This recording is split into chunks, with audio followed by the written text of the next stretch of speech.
à toi l'antenne pour les échos du net dafa mel ne waa langum politique bi ñoom dañ doon xaar 100 jours yi pour ku nekk am sa mbir boo wax ak ku nekk ak loo xam ne fa ngay génne. voilà donc écho du net tey loolu la ñu fas yéene waxtaanee Hassana 100 jours yi nga xamante ni boobu ak léegi gis nañ opposition bi ku nekk am nga ci taxaw seetlu waaye démb benn marqué nañu muy poste bi nga xamante ni kii di Bougane Gueye Dany moom def na ko ci li nga xamante ni mooy ay comptam donc moom la ñu fas yéene waxtaanee tey ci écho du net. d'accord Rose Lafleur donc Bougane Gueye Dany ak postam boobu lu mu ci wax sax moom lan la ci boroom gëm sa bopp wax. voilà donc boroom gëm sa bopp li mu ci wax mooy 100 jours de songe 100 jeunes meurent à 100 pas de Saint-Louis sans gêne pour Sonko. Le projet illusoire aux promesses vides cède la place à une misère accrue et généralisée. Le Premier ministre en déplacement à Ndar pour un concept ayant échoué depuis sa première édition n'a pas daigné saluer la mémoire de cette jeunesse qui a pourtant donné de son sang pour le triomphe de la démocratie contre la dictature de Macky Sall. Inhumain, inadmissible. Le silence de Sonko sur la tragédie des migrants du 1er juillet est la preuve d'un échec et le symbole du désespoir des jeunes Sénégalais braves, plus particulièrement des marchands ambulants. 100 jeunes Sénégalais périssent en mer. C'est plus qu'une tragédie. Diomaye et Sonko doivent agir pour stopper cette hémorragie. Au sang des jeunes s'ajoutent les larmes des femmes et des enfants vivant dans des eaux pluviales qui ont englouti les promesses d'une bande d'impotiers plus enclins à racketter le secteur privé sénégalais qu'à penser les maux d'un peuple escroqué. Bon ñun fa la ñuy yem parce que après la suite gis nañ ni que il a dit un gros mot. Donc voilà on s'abstient pour cela. Donc mu jur polémique bu bari sur la toile. Donc ci poste bi aussi boo xoolee ñi gën a réagir mooy ay militants yi nekk foofu ci gëm sa bopp. Donc ñu jël quelques réactions rek vite fait bu njëkk bi mooy réaction ki nga xamante ni mooy Jali Keba Kondjira moom li dafa tontu Moussa Niang ci benn commentaire bu mu def. mu ne ko Moussa Niang nga xamante ni fës na ci ay jotaay yoo xamante ni dañ ci koy faral di woo pour muy toogal waa gëm sa bopp. li mu wax moom mooy Moussa Niang vous avez raté le train et moi je crois vous manquez de conseillers et d'experts dans votre mouvement. Gëm sa bopp et Bougane est toujours incapable de convaincre les Sénégalais et ses malheureux.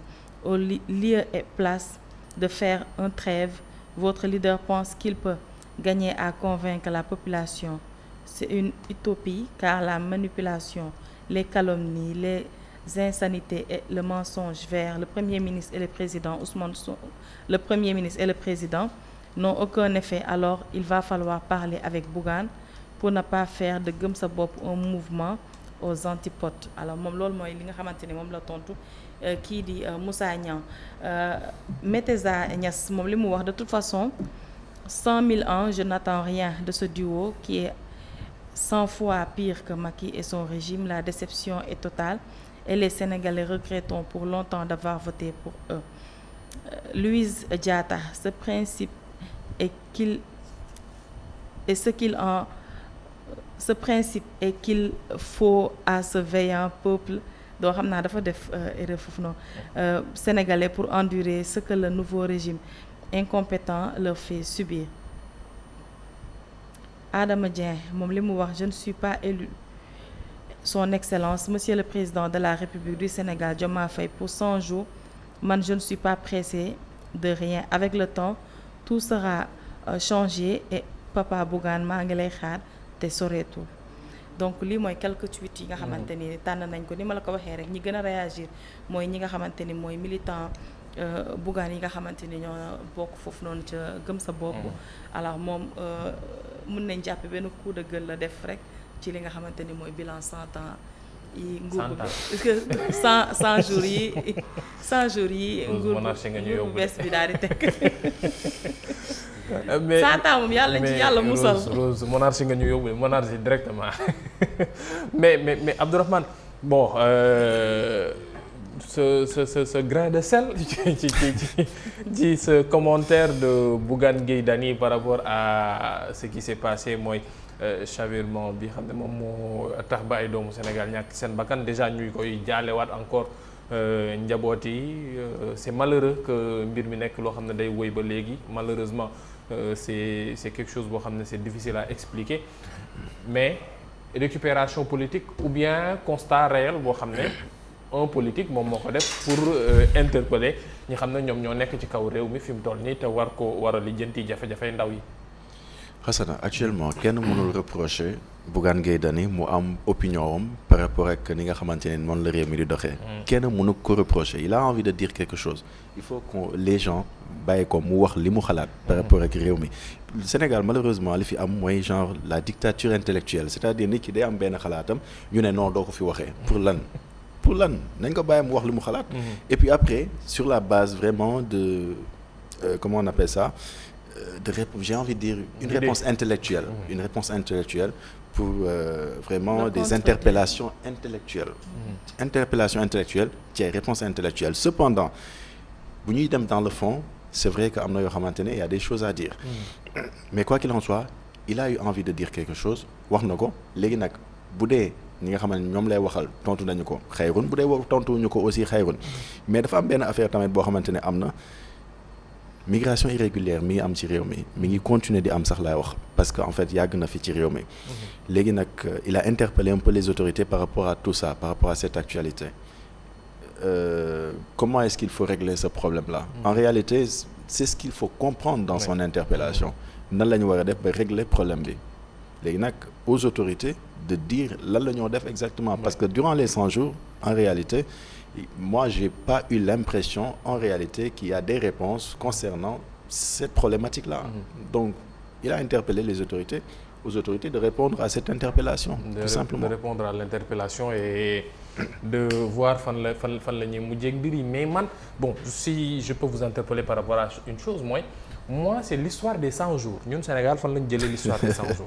Pourtant de base loolu laa bëgg a commencer. parce que sincèrement moi je me suis dit pourquoi ñu fixer suñu bopp ne non il faut que ñu def 100 jours pour ñu mën la juger il faut que nga def 100 jours pour ñu wax ne baax na wala mu def ñu wax ne bon na man j'ai jamais compris cela parce que personnellement je suis pas pour ce jugement des 100 jours déjà man je suis pas pour parce que dama jàpp ne ki xam ne day liggéey dina jël temps dina am loo laal fii laal fa la ne di nga ndugg fii ndugg fa la ne balaa ngaa am lu dëgër loo xam ne di nga ko taxawal mais itam ku xam ne day yàq du xaar 100 jours mu yàq ci benn fan mën ngaa yàq li gars yi di wax ne wàcc gën a gaaw yëg donc am na yoo xam ne man c'est assez bizarre est-ce que comme d'habitude dañ ko tàmmee on est en train d'importer quelque chose boo xam ne ce n'est pas de notre culture ce n'est pas de notre vision wala c'est la marche du monde maintenant il faut juger par étapes et les 100 premiers jours c'est une étape. 100 jours yi moom xam naa ne balaa 100 jours yi di ñëw 90 jours yi sax gis naa ci man ay plateau yoo xam ne dañu doon bind 90 jours. Ouais. après 10 jours après. ñu imposer ñu ay plateau pour def bilan ci 100 jours yi. mais comme ni nga ko waxee rek 100 jours est-ce que man ci li ma xalaat est-ce que ndawul pour app boo war a jox. gouvernement boo xamante ni mu ngi doog a toog bu fekkoon ni peut-être seen second mandat la mën nga comprendre ni ci 100 jours war nañ mën a defaat ay changements yoo xamante ni dina feeñ dina visible mais pour ñuy doog a toog ñu war a teg lépp lu bees donc pour man 100 jours ndaw na pour nga mën a toog ne da ngay saytu xool seen liggéey dox na wala doxul baax na wala baaxul waaw. C'est assez bizarre. Bon, non warul am 100 jours. Parce que Ousmane Sonko le premier ministre lui-même il a dit que bu ñu toogee bu leen ñu may dara teg leen ñu choc comme ça ngeen xam exactement fu ñu bëgg a jëmee réew mi. 100 jours dafa ndaw comme ni nga ko waxee c'est-à-dire 10 premiers jours yi sax war nañ commencer di interpeller en réalité nos autorités par rapport à la marche de notre pays fan lañ ko teg fan lañ ko bëgg a jëmee exactement et cetera d'où les interpellations c'est important de les faire. Très souvent par rapport ak suñu autorité mais bu ñu toogee fii de les caresser tout le temps dans le sens du poil mais ça n'a pas de sens dañ leen teg fii pour ñu liggéey léegi nag nañ leen di interpeller très souvent mais encore avec la manière parce que mënuñu toog di leen di xas di leen saaga et cetera ne leen indil wala boog di leen leeral affaire yi ne leen lii ak lii ak lii am na ci réew mi léegi yéen lan ngeen proposer exactement léegi nag ñoom à eux bien sûr ou à elles pour parler ainsi des autorités de nous dire ou de nous proposer des choses yoo xamante ne xëy na mën na dalagum suñu xel en attendant ñu yegg ci nga xam ne fi foofu lañ jëm n'oublions pas que l'État c'est une continuité il faut qu'on arrête de croire que ñoom bu ñu ñëwee dañuy changer changement systémique c'est juste j'ai envie de dire conceptuel c'est conceptuel quoi c'est une continuité et puis monde bi fu mu toll nii aujourd'hui boo bëgg ban système ngay changer bi ñu waxantee dëgg Hassana je te pose la question en tant que journaliste non mais le monde a sa marche fi mu toll nii su fekkee da nga bëgg changer waat il faut reprendre à zéro. Et puis quand tu reprends à zéro c'est tu es en retard par rapport à exactement à la marche du monde. Exactement donc aujourd'hui nañu jéem a xool lan la ñuy bien sûr régler waatee yenn problème yi bien sûr am na yoo xamante ne évidemment comme par exemple dans le domaine de l'agriculture hier dama jaaxle quand j'ai vu par exemple le ministre de l'agriculture dem benn zone boo xamante ne en réalité am na ay matériels yoo xamante ne toog nañu 10 ans pratiquement utiliser wuñu ko nekk foofu noonu loolu quand même c'est catastrophique aujourd'hui mbiru agriculture par exemple war nañu xool nañ koy def ba mu gën a relever pour ñu jéem a suqali suñu réew et cetera mais évitons en réalité de penser à un changement radical mënul nekk on doit penser à des changements par secteur évidemment par des secteurs comme par exemple agriculture élevage secteur primaire bi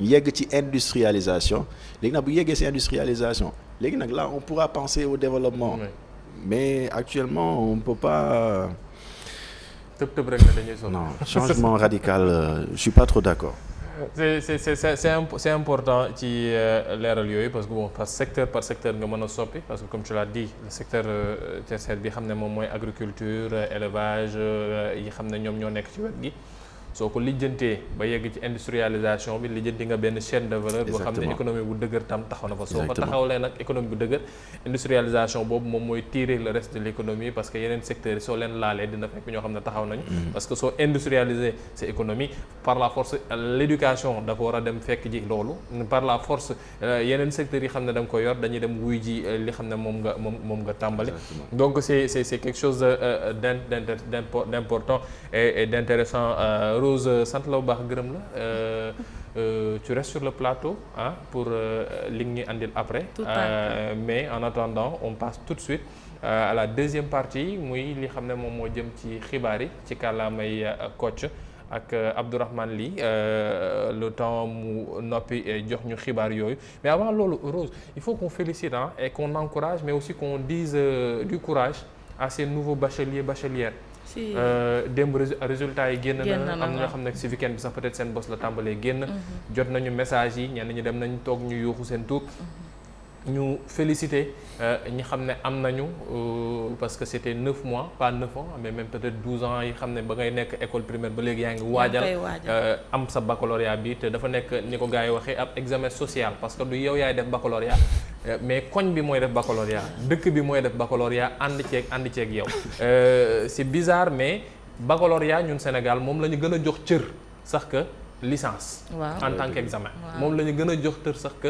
sa doctorat bi xam ne da nga ko war a dem defe ji pour nekk jàppale docteur c'est assez bizarre mais sooy def baccalauréat la dëkk bi yëpp taxaw ti seet mais sooy def master ak ñoom seet dañuy wax magum jëm la suñu yoon nekk ci donc félicitations à xale yi xam ne am nañ ko au passage man je félicite ma fille sama taaw maman Ndiaye Thioub félicitations à elle féliciter aussi les autres mais aussi dire du courage à ceux qui ont échoué malheureusement mbir mi yamul ci benn dans la vie on apprend tout le temps de ces échecs c'est juste des leçons qu'il faut en tirer ñi xam ne ñoom ñoo war a def deuxième tour gën a cravacher rek c'est pas le moment de relâcher de dire non dama bëggoon am mention ou pas diplôme la amal diplôme après nag le reste licence su ñëwee nga wut mention su fekkee da ngay dem beneen pour beneen affaire nga wut mention vous laissez ngeen féliciter xale yi avant ñuy dem ci xibaar yi Abdourahmane.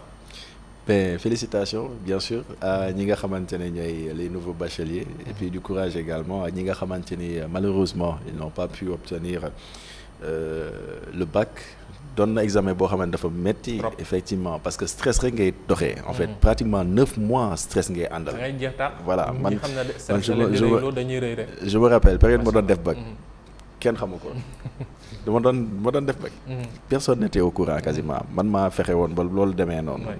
du coup en fait j'ai voulu me concentrer carrément sur l'examen et puis voilà yàlla def li gën quoi Li gën. et puis voilà di encourager davantage ñi nga xamante ne amuñu ko parce que examen bu metti la en réalité bu ñu waxantee dëgg rek bac mooy examen bi gën a metti ci examen yi Ouais, ouais. donc di leen encourager encore et puis di féliciter bien sûr ñi nga xamante ne ñoo ko am macha allah yàlla na leen jig amiin yàlla leen jig Rose. li mu Khadija après foofu ñu lijjanti ay mbiram. Khadija kay suba foofu mu wax ñu ndax moom Khadija am na wax ñu xam-xam. am nga bac wala amoo bac boobu démb ba tey ñu ngi xaar résultat yi sonn nañu. day daw jàng lu bëri loolu moom leer na ma mais. pression bi ñun ITV ñun ñëpp a yenu pression bi Bilaay. comme ni ko Xasana waxee rek wax ñu rek ñun loo mënti am rek dinañ gérer. dañ xool message rek. yàlla baax na en tout cas courage à ñi nga xamante ni moom dañoo échoué. pour wax leen ni que c'est pas la fin du monde après ñu gën a defaru rek année prochaine ñu gën a Ñëw préparer dagg ko. li nga xamante ne mooy seen examen waa ñeneen ñi ñu féliciter leen ñi nga xam ne réussir nañ ñi war a jàll deuxième tour aussi ah donc xam nga tey am nañ bac il faut pas ñu relâcher wu xam ni lu gën a intense mu ngi leen di xaaraat parce que c'est le moment de décider li nga xamante ni moom ngay def sa avenir et fii tamit c'est très important parce que dafa am xale yu bari après le bac dañuy def ay mauvais choix et du coup Ouais.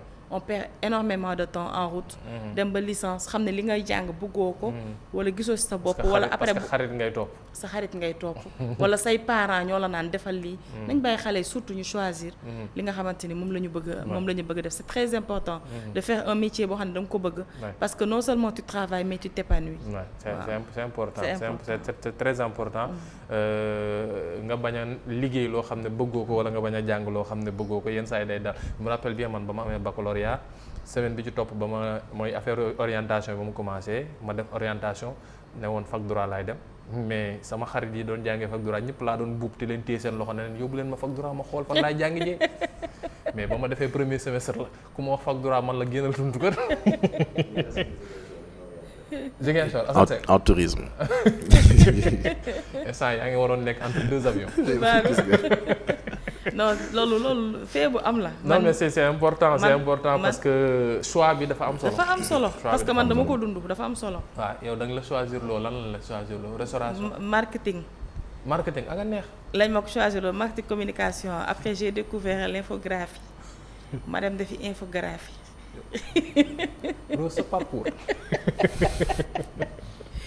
ma dem defi infographie. da nga bàyyi infographie. déedéet ñu def exposé. ah. sama prof mu ne ma yow dellul dem def communication. yow dañ laa réorienté waat. dañ ma réorienté waat. pour te dire que des fois dina am lu après apport bu mu lay andil. si sa erreur yooyu noonu mais qu'ils prennent le temps vraiment de choisir ce qu'ils veulent faire. waaw bañ di rirandoo di la yóbbaale ci lu bëri. waaw c'est sûr c'est important. ne pas suivre la masse. ne pas suivre la masse. donc gars yi yenn saa yi da ngay dégg jamono rek ñun la jamono ji moom. transitaire yi aaye ñëpp dem defi ci transport logistique. jamonoy gestion yaa ngi fàttali jamonoy gestion comptabilité gestion ñëpp dem defi ci ñëpp comptabilité gestion. nga bëgg wut nga def sa première année bëgg wut stage banque boo dem ñun la say morom jaar nañ fi après nga tourné année 2016 2017 yooyu noonu ñëpp dem defi ci journalisme. gis nga ñëpp dem defi ci marketing. léegi après ñëpp pare taxaw ku nekk nag xaar léegi après nag ku nekk toog sa biir kër. seen am na ay choix yoo xam ne par passion la par contre. non am na ñoo xam ne par passion la mais faut pas suivre la masse. effectivement buñ nangu sama xarit bu ma bokkaloon classe. dama ko bëgg retrouver. exactement fii la nekk foofu laay dem c'est important parce que déjà enseignement supérieur c'est de l'argent. su fekkee ne da ngaa jaarul université publique yi ci privé bi c'est beaucoup d'argent bi xam ne dañ ko débourser pendant 3 ans. exactement ñu lay laaj mensualité te la laaj ay yëre yu pour soo waree def soutenance te la laaj ay recherche yoo xam ne da nga ko war a def ainsi de suite c'est beaucoup d'argent investissement boo xam ne da nga koy def donc investissement bu nekk investissement à perte. gars suñu parents yi. non yàlla leen yàlla fay rek. non ñoom gàcce ngaalaama ñun mënuñu leen fay ñun dañuy kii rek dañuy jéem rek Rose merci beaucoup.